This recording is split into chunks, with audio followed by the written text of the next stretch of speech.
एक बेलपत्री अभिषेक की उठाकर, जो कामना है तुम्हारी। देव श्रावण की शिवरात्रि है, कल 11 अगस्त को सारा देश, कल श्रावण महीने की शिवरात्रि है। शाम को 7 बजे ऑनलाइन अपने घरों में पार्थिव पूजन करेंगे। मिट्टी का शिवलिंग बनाकर पहले से तैयार रखना। पूजन का सामान आस्था चैनल पर भी चल रहा है, सोशल मीडिया पर भी चल रहा है, और पहले की लिस्ट भी आपके पास में होगी, जिसमें काली मिर्ची, गेहूं के दाने, कमलगट्टे, ये सब उसमें लिखा हुआ है। शमी पत्र, बेलपत्र आदि सभी चीज़ें पुरानी लिस्ट में है, जो श्रावण की लिस्ट है। शाम के समय पर आस्था चैनल पर तो ऑनलाइन चलेगा, पर लाइट चली जाए तो फिर आप मोबाइल पर भी चालू कर रखना, जिससे आप लोगों का लिंक ना टूटे और आप लोग पार्थिव शिवलिंग का ऑनलाइन अभिषेक कर सकें। अभिषेक जब पूरा हो जाए तब एक बेलपत्री अभिषेक की उठाकर रख लेना। जो कामना है तुम्हारी, उस कामना को कर वो बेलपत्री अपने पास रखना, और पार्थिव शिवलिंग का पूजन आरती सब होने के बाद फिर उसका विसर्जन करना। विसर्जन करने के लिए नदी, तालाब, बावड़ी पर नहीं जा सकते, बारिश का समय है। घर में ही कोई पात्र में जल ले लेना, उसी में उसका विसर्जन कर देना। भगवान देवादिदेव महादेव श्रावण, आज सोमवार भी है, श्रावण का दूसरा। सभी देशवासियों को और विदेश में रहने वाले सभी सनातनियों को श्रावण के द्वितीय सोमवार की बहुत बहुत बधाई। आप लोग श्री शिवाय नमस्तुभ्यम, आप सभी का स्वागत है आपके अपने चैनल में। तो ये जो मैं आपको दिखा रही हूँ, ये सामग्री है, पूजन सामग्री जो गुरुजी ने बताई है और जो कुछ नहीं बता पाए हैं, जिसकी सामग्रियों की ज़रूरत हमें अभिषेक में लगती है, तभी हमारा अभिषेक पूर्ण कहलाता है। और किसी कारणवश यदि हम कोई वस्तु नहीं चढ़ा पाते हैं पूजा करते समय, तो मैं उसके लिए भी आपको बताती हूँ कि आपको क्या करना चाहिए। तो आप बने रहें मेरे वीडियो में। ये जो दाने हैं, ये गेहूं के दाने हैं, इसको हमें पहले ही गिन के रखना है, ताकि हम पूजा के समय, इतना समय नहीं होता है कि हम गिने। 21 जो है गेहूं के दाने हैं, 21 साबुत के गेहूं दाने होना चाहिए, साबुत गेहूं के दाने होना चाहिए। और ये चावल है 108। चावल होना चाहिए आखे, ये बिल्कुल साबुत होना चाहिए, खंडित चावल नहीं होना चाहिए। ये है काली मिर्ची जो कि है 21। इलायची जो कि हम बीड़ा लगाएंगे उसलिए हमने लेके रखी है, ये आप कितनी भी लेके रख सकते हैं। ये 1 चुटकी हमें चाहिए रहेगी काली तिल। अभी मैं आपको सारी सामग्री दिखा रही हूँ। लौंग भी कितने भी चलेंगे, ऐसे कोई गिनती नहीं है इसकी। और ये लौंग पूरे होना चाहिए, इसका फूल पूरा बना हुआ होना चाहिए, लौंग खंडित नहीं होना चाहिए, जो कि हमें बीड़े के लिए चाहिए रहेंगे। ये चावल है 108, मैं आपको दिखा रही हूँ कि चावल साबुत होना चाहिए, खंडित चावल नहीं होना चाहिए। और ये है जो, इसकी भी ज़रूरत हमें पूजा में पड़ेगी। और ये है 5 कमलगट्टे, जो कि आपको सारी तैयारी पहले से ही करके रख लेना।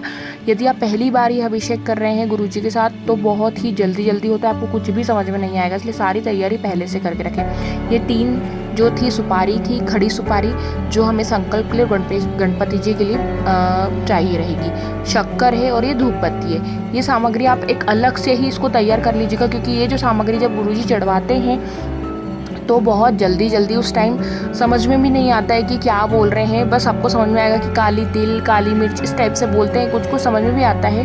पर आप ये पूरी तैयारी करके एक साइड रख लें, ताकि जैसे गुरुजी बोलते जाएं आप महादेव के ऊपर समर्पित करते जाएं। और पार्थिव शिवलिंग भी याद रखिएगा कि आप पहले से ही बनाकर रखें। अच्छे से आप सामग्री देख लीजिए।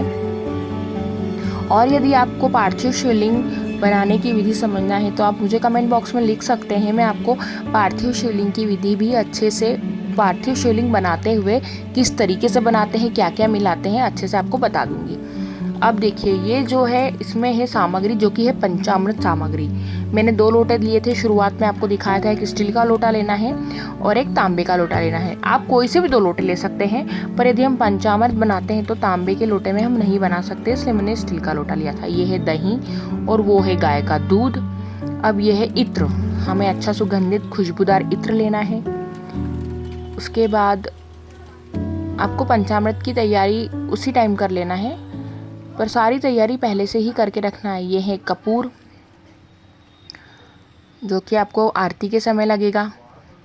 ये है शहद, ये आपको पंचामृत में काम आएगा।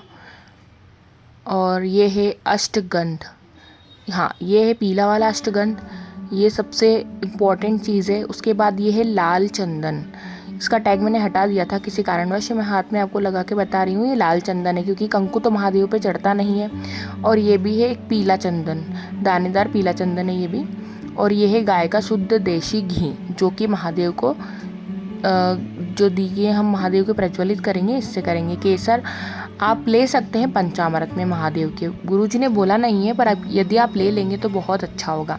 केसर की कुछ पत्ती ही डालनी है उसमें। और ये गोल बत्ती, महादेव को गोल बत्ती ही समर्पित होती है, लगती है, तो आप गोल बत्ती पहले से लेके रखें और घी में भी डुबो के भी रख सकते हैं। और 2 घी के दिए पहले से ही तैयार रखना है, एक आरती के लिए और एक महादेव जी के सम्मुख रखने के लिए। ये थी हमारी पंचामृत की और दीप प्रज्वलित करने की थाली। अब ये थाली है, इसमें ये है गंगा जल, ये भी बहुत इंपॉर्टेंट चीज़ है, गंगा जल, गुलाब जल। और उसके बाद ये है अबीर, ये सॉरी गुलाल है जो महादेव के ऊपर समर्पित होगा। जब महादेव जी का अभिषेक हो जाएगा, उसके बाद जब श्रृंगार करवाएंगे गुरुजी, तो ये गुलाल है, यह समर्पित होगा महादेव के ऊपर। उसके बाद ये है अबीर। आप यदि नहीं जानते हैं तो पूजन सामग्री की दुकान पे जाते हैं तो आपको वहाँ पे आप बोलेंगे कि गुलाल और अबीर हमें दे दीजिए, वो आपको दे देंगे। ये है नाड़ा जो कि मैंने रख के रखा है। उसके बाद ये है मोली, ये इसकी भी ज़रूरत पड़ेगी वस्त्र के रूप में। और ये है रोली, इसको मैं अलग निकाल के रख लूँगी, अभी आपको दिखा रही हूँ, हल्दी वाला। और ये है जनेऊ, 2 जनेऊ रखी है मैंने, शायद गुरुजी ने एक ही बोला है, पर मैंने 2 जनेऊ रख ली, कभी ज़रूरत पड़ जाए तो। और ये 2 दिए, ये हमें पहले से ही तैयार करके रखना है दिए। ये है माचिस और ये लाइटर, कभी कभी जल्दी जल्दी में माचिस जलती नहीं, इसलिए लाइटर भी लेके रख लें। अब ये जो थाली है इसमें हमारे बेलपत्र हैं और धतूरे हैं। धतूरे बोला है 3, तो 3 धतूरे हैं ये। उसके बाद बेलपत्र हमें 7 बोली है और गुलाब के पुष्प भी 7 बोले हैं, शमी पत्र भी 7 बोले हैं। सॉरी, धतूरा एक ही बोला है, पर मैं यहाँ पे 3 ला के रखे हुए हैं। जैसे हमारी फैमिली में कोई चढ़ा देता है, हमारे साथ बैठता है, तो वो भी चढ़ा देंगे तो अच्छा रहेगा। और ये जो शमी पत्र दिखा रही हूँ मैं आपको, ये 7 पत्ती चढ़ानी है इसकी। ये अकाऊ है, आंकड़े का फूल, ये महादेव को बहुत पसंद है तो हम चढ़ा सकते हैं। 2 पान के पत्ते बीड़ा लगाने के लिए चाहिए रहेंगे और एक गणपति जब हम बिठाते हैं उसके लिए। ये है दुर्बा, ये तो आपके आसपास कहीं भी मिल जाएगी। और ये है बेलपत्र और 7 लाल पुष्प बोला है और 7 अन्य पुष्प बोला है, तो आप सफ़ेद पुष्प ले सकते हैं या फिर मैंने यहाँ पे गेंदे के लेके रखे हैं और वो अकाऊ के भी लेके रखे हैं, तो आप कुछ भी समझ लीजिए। और ये है आचमनी, जब गुरुजी संकल्प करवाते हैं तो आप हाथ में अपने ले सकते हैं। और ये चावल मैंने एक्स्ट्रा रखे हुए हैं कि हमें पूजन में ज़रूरत पड़ती है। और एक चीज़ और है, यदि हम कोई जब वस्तु सामग्री भूल जाते हैं पूजा में, चावल इसलिए लेके रखते हैं कि जब हमारे पास कोई वस्तु नहीं होती तो उसके बदले में हम चावल समर्पित कर सकते हैं। और यह नैवेद्य पेड़े, मैंने सफ़ेद पेड़े रखे हैं। और यह फल, एप्पल, अनार, केले, अभी मेरे पास वीडियो में दिखाने के लिए जो फल फ्रूट अवेलेबल थे वो है, आप फ्रेश भी मंगवा सकते हैं, पर ये मेरे पास अभी अवेलेबल थे इसलिए मैं आपको ये दिखा रही हूँ। यहाँ पर मैंने एक कटोरी ले ली है। अब उसके अंदर मैं अष्टगंध को घोल लूँगी ताकि हम भगवान को गीला चंदन लगाएंगे, त्रिपुंड बनाने के काम आता है, अच्छा रहता है। आप ऐसा करके रख लेंगे तो। और मैं इसको थोड़ा अलग तरीके से तैयार कर लेती हूँ। जैसे ये मैंने अष्टगंध लिया है और अब इसके अंदर मैं इसमें डालूँगी, अष्टगंध में इत्र डाल सकते हैं आप, गुलाब जल डाल सकते हैं आप, केसर डाल सकते हैं आप। ये सब मिक्स करके आप बनाते हैं तो बहुत अच्छा रहता है। मैं इस तरीके से बना लेती हूँ। अब ये मैं कुमकुम रोली भी एक अलग से पात्र में निकाल के रख लेती हूँ, क्योंकि ये मेरा पैकेट था, मैंने निकाला नहीं था आप लोगों को दिखाने के लिए कुमकुम रोली, क्योंकि हम कंकु नहीं रख सकते। कुछ लोग इसे कंकु समझें, इसलिए क्लियर करने के लिए मैंने उसको अभी फाड़ा है। ये है कुमकु रोली, ये रोली है, ये हल्दी वाला होता है, ये महादेव को समर्पित हम कर सकते हैं।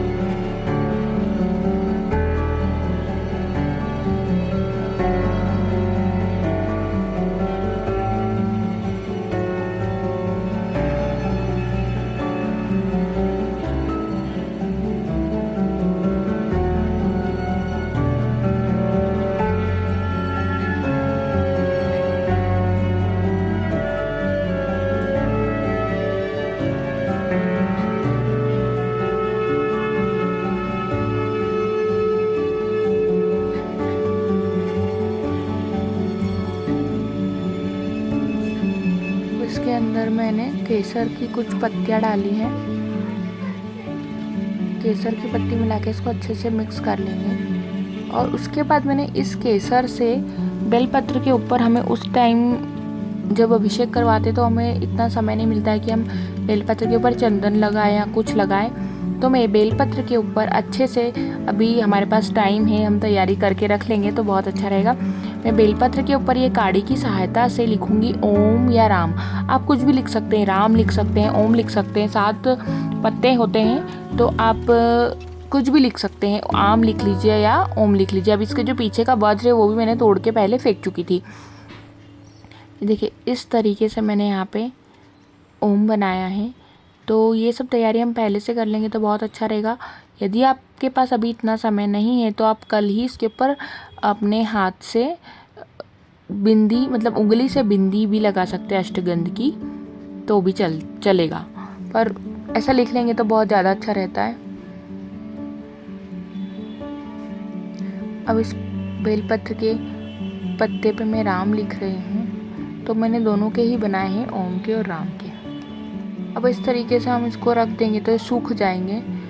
यदि ध्यान से रखिएगा कि एक के ऊपर एक चिपके नहीं, उल्टे नहीं रखें, सीधे जैसे हम लिख रहे हैं उस साइड को ऊपर की ओर रखिएगा तो ये अच्छे से सूख जाएंगे। ये देखिए हमारी थाली कितने अच्छे से तैयार हो चुकी है, कितनी सुंदर प्रतीत हो रही है। ऐसे ही हम बड़े ही मन से, भाव से भगवान की तैयारी, पूजन की करते हैं और एक दिन पहले करके रखते हैं तो बहुत ही अच्छा होता है, ऐसा कहा जाता है। और गुरुजी ने तो वैसे भी कहा है कि उस टाइम इतना समय नहीं होगा कि हम सब ये तैयारी करें, तो इसे मैं आपको वीडियो के लिए एक दिन पहले करके बता रही हूँ। नहीं तो आप कल सुबह आराम से, जैसे कल 11 अगस्त है तो आप कल सुबह आराम से ये सारी तैयारी करके रखें तो बहुत अच्छा रहेगा। और जो हम महादेव के ऊपर समर्पित करते फूल, पत्ती, बेलपत्र, ये सब आज लेके आ जाएंगे तो बहुत अच्छा रहेगा, क्योंकि कल आपको शायद ही मिलेगी, और मिलेगी भी तो बहुत महंगी मिलेगी। ठीक है, कोई ले सकता है, कोई नहीं ले सकता, उस तरीके से रहता है। और कहीं मिलती भी नहीं है, यहाँ तक कि कुछ बेलपत्र खंडित हो जाती है, इसलिए एक दिन पहले अच्छे से सब देखभाल के आप बाज़ार से ये सब चीज़ें ला सकते हैं। देखिए इस तरीके से मैंने पूरी तैयारी कर ली है और बहुत ही आनंद आएगा कल के अभिषेक में। मैं भी बहुत ही बेसब्री से इंतज़ार करती हूँ साल में सावन की शिवरात्रि के अभिषेक का। और आप ये एक लिस्ट बना के रख लीजिए, उसमें सारी सामग्री लिख लीजिएगा पहले और उस हिसाब से ये थाली पूरी तैयार कर लीजिएगा, नहीं तो कहीं ना कहीं भूल चूक हमसे हो ही जाती है। इसलिए मैंने ये सब लिख लिया था। अभी भी मुझे शायद ऐसा लग रहा है कहीं ना कहीं मैं भूल चुकी हूँ, पर फिर भी मैंने पूरी तैयारी कर ली है जितनी भी सामग्री है, क्योंकि ये मुझे दिखाना था। तो आप देख लीजिए। आपको वीडियो कैसी लगी, आशा करती हूँ कि आपको ये वीडियो अच्छी लगी होगी।